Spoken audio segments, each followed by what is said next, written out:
It's Matt Roush. And Mike Brennan. And we're back with another virtual edition of the M Squared TechCast, or MITech TV, as we like to call it as well. Yes, we've got a great show. We got a great show for you today. Lots of interesting guests. And Mike, why don't you introduce our first one that you folks can see right there? Yes, calling in from London. We have a little international flavor today. We have a woman who's a publicist named Karen Black, and as a disclaimer, she's working with myself and my executive producer, Kate O'Hara, on some projects. But we were discussing, we were trying to come up with different formats because we've covered PPEs pretty hard and things like that. So we're trying to come up with more angles on how do you get through the pandemic when you're a business. And of course, later on, we'll do stuff about what happens after the pandemic, but none of us really know when that's going to be. So what Karen's going to talk a little bit about is keeping your brand top of mind during the pandemic. Because if your business, if you stop advertising, you stop promoting your company, then what? So take it away, Karen. Let's talk a little bit about that. Thanks, Mike. Thanks, Matthew, for having me. For me, obviously, I'm a publicist and I brand build people through the media. And one of the biggest things, or one of the biggest observations that I've picked up on is very often when there is a crisis or an economic meltdown, is obviously people stop spending. So my whole viewpoint on that is it's not necessarily about stop spending, but more about where are you going to put your dollar. And it's very important to consistently keep your brand and your name and face in the forefront of people's minds. So if you just take Coca-Cola, for example, which is obviously a multi-million-dollar company, they don't have to advertise, but they still do. So, I think that sometimes people panic and they fear, because this is what a lot of these kinds of things, whether it's an economic meltdown or the pandemic itself, is that it's really, I think, very, very important for people to be on top of mind, and that does mean publicizing and advertising your business. Okay. So how do you cut through? How do you get through? I mean, there's only one story in the media right now. I know, myself as a PR guy, it's hard to get any attention for anything. So how do you get attention in an environment like this?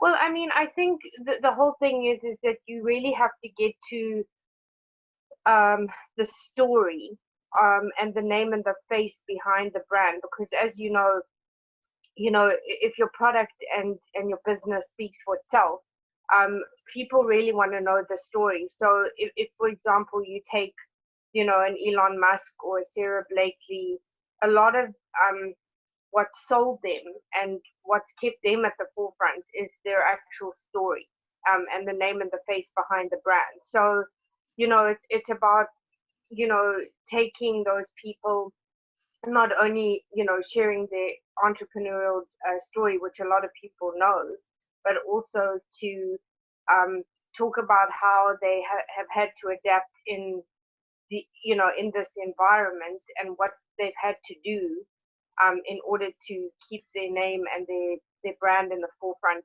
of what they're doing. So I think it's important, whether that's radio interviews, TV interviews, online editorial. And I think online editorial is obviously at this point more beneficial, because people aren't going out and buying publications. Everybody's reading the information online. So I think the power of online editorial, and whether it's, Fox Business or CNBC or, entrepreneurial programs or shows like yours, I think it's important for people to be on the forefront and be sharing how they've adapted and what they're doing. So understanding the benefit of publicity is one of your notes here. Do you think people really understand that? I mean, it's because a lot of people that are still controlling the shots out there buying advertising or sponsorships are, say, Generation Xers or baby boomers, and so they came out of a different world. Whereas as everything is moved to the internet, it's more social media, it's more storytelling. I mean, do they really understand that? Well, I don't think many people, I mean, there are those that do because they would spend their dollar or they would spend that. But I think the majority of people really need to be educated on the benefit and why it's so important to do this. Because the other problem is that because the internet and social media is so oversaturated, I think what's happened is there's been a certain level of distrust that's been formed by the public or by entrepreneurs because there's just so much coming at you. So I think that still utilizing the traditional formats of media such as television, radio. I mean, obviously podcasts has become really huge now. But I do think it's important for people to understand the benefit, because also that adds credibility to what you're already, or what the company or individual is doing. Okay. Yeah. Matt? All right. So tell us a little bit about, I guess, the power of storytelling as part of marketing here. People, think of marketing as sort of pound the brand, pound the product, that kind of thing, but you really want to tell a story, right? So how do you go about doing that? What are some good creative ways to get that started? Well, I think number one is obviously you have to have a marketable story. And as you've seen, the likes of Elon, the likes of Sarah Blakely, the likes of Gary Vaynerchuk, some of the bigger names. But part of what I've done in my own experience is I've taken people who have a really phenomenal story but aren't necessarily known out in the media or out in the public.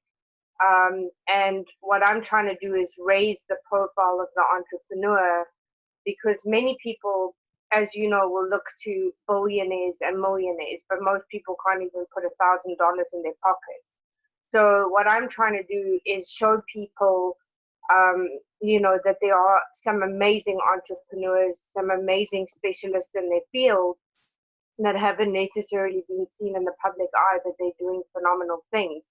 And being able to find more relatable stories to show people, that this is where someone was and this is where they are today, but you're not like trying to fill this massive gap between $1,000 and $1 billion, if that makes sense. So I think that it's important for people, for the stories of those people to be told, because so often everybody's looking to like big name celebrities, and that's fine, and everybody's got a different aspiration, but that versus the reality of what's happening and how and what it took to get there.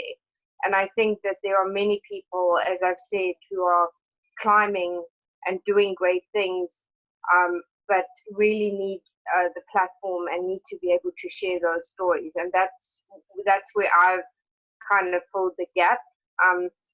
And just had and dealt with some phenomenal people, like from one of the top female engineers at Tesla to, different people in the automotive industry, to entertainment industry, tech industry. So, I think it's important for people and for those people stories to be told. And that's why I think the publicity is so good. But it's like Mike said, it comes back down to educating people on the benefit of why it's so important. Because as I said before, if your product is good, it will speak for itself. But people really want to know the name and the face behind it. And that's what I do, is basically help those people and facilitate interviews, whether it's radio, TV, magazine, or podcast. So is it important to keep both your business branding and your personal branding very active right now at this time? Absolutely, without a doubt, because, I think what this pandemic has done, as awful as it is, I think what it is doing is it's also leveling the playing field, so to speak. And I think it's giving people an opportunity, because I think we have been going so fast and having so much coming at us. So I think in a way this has slowed people down to a degree from the external distractions, and really you have to kind of recalibrate and, come back. And I think it's vitally important now, because I think what it's also doing is it's eliminating the rubbish, so to speak. And I think that the people that come out of this are going to be, the cream of the crop, so to speak. So I think that as awful as I said as it is, I think that it's vitally important that people, as far as their personal brand and their company brand, should be running those concurrently. Matt? Okay, talk to us a little bit about establishing credibility. I know, we have people that we think are experts in various topics, but how do you sort of establish that credibility as an authoritative voice?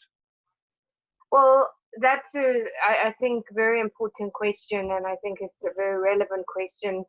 I think the most important thing is that you have the credentials to back up what your mouth says. Because if I go back to the point of having, oversaturation on social media, what is important is, a lot of people will say, and this is why, like, I'll just take the coaching world, for example. Now, there's some coaches, obviously, that have done very well and been successful and run, their own corporations or their own businesses.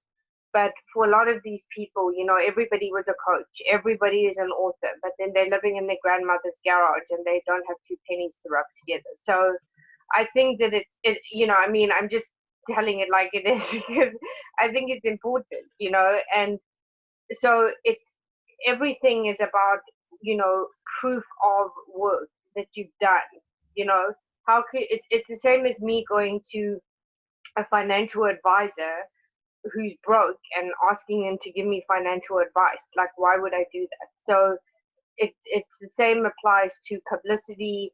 The same applies to an entrepreneur running a business, is that at the end of the day, you have to have the credibility and the credentials and the proof to back up what your mouth says. And I think that's really what has been missing for a lot of people, because I think you can sort of do the whole smoke and mirrors thing and, kind of do the whole fake it till you make it, which I really totally disagree with. But eventually people see through it. So the bottom line is you have to have the credentials to back up what your mouth says. And if you don't, then it's in some instances, go work for somebody, go get the experience, go and gain that experience, and then apply it in your own business. But I don't believe that people should just be, just should be smoke and mirrors or fake it till you make it. So yeah, I don't know if that answers your question. Yeah, we've only got about a minute left. So at this point in the show, we let our guest provide some contact information about how folks can reach out to you if they want to work with you, get more information. What information do you want to provide? So they could get me on Instagram, which is Black Karen. And then they can also get me on Facebook, which is Karen Black. So it's KERRIN and then Black. Or LinkedIn. They can find me on LinkedIn.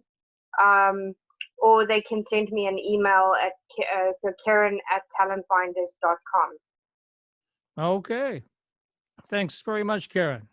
Thank you so much. Thanks for having me. Traditional four-year students love Lawrence Technological University's thriving campus life, but LTU has always met non-traditional students' needs too. Lawrence Tech offers over 100 degree and certificate programs that can get adult students started or back on track. And most of our classes are conveniently offered evenings at our beautiful Southfield campus or online, so you can balance your social, family, and work life even while you power up your career. Lawrence Tech, where Blue Devils dare.